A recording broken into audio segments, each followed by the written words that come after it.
the comment I would make about the lovely strip of wildflowers which we see over there, and it's just do a little competition. It's just worth coming here.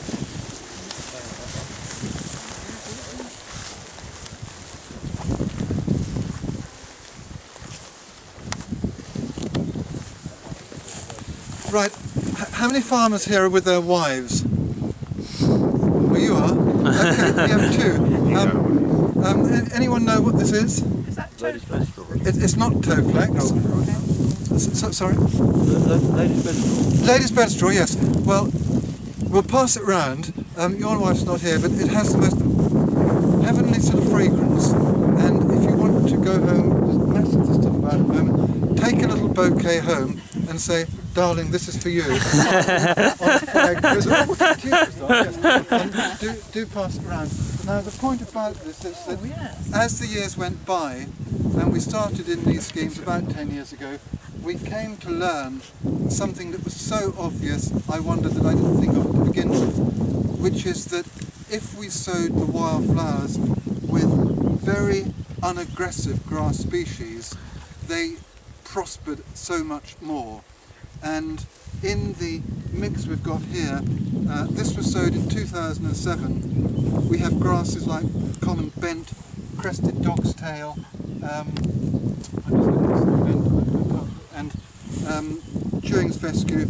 We got a specially made low aggressive grass mix to put in with the lady's bed straw and the knapweed, the oxeye daisy, and about a dozen other flowers that we could.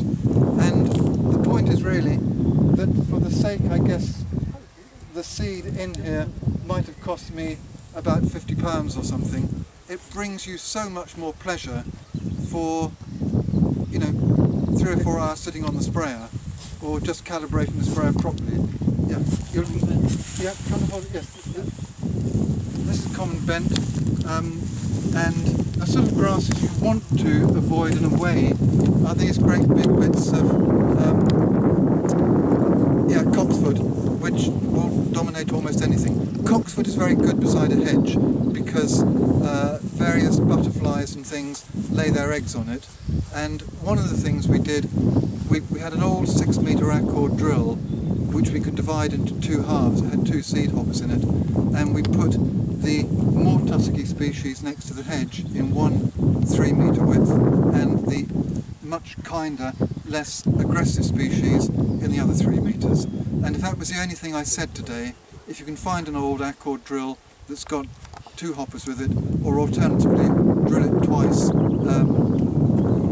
3 metres one and then another 3 metres, it really is so much more worthwhile. In terms of sowing these seeds, the temptation as farmers is to think that unless you've got it in an inch deep, it's not going to be any good. And you have to almost blindfold yourself when you just broadcast it on top and roll it in. You feel as though you're doing something wrong. It can't be that simple. But that's basically what we did. Or we might have perhaps just very, very lightly harrowed it in with the lightest harrows we've got. But that's what we did. Got the best seed bed, drilled it on top and then just rolled it in. And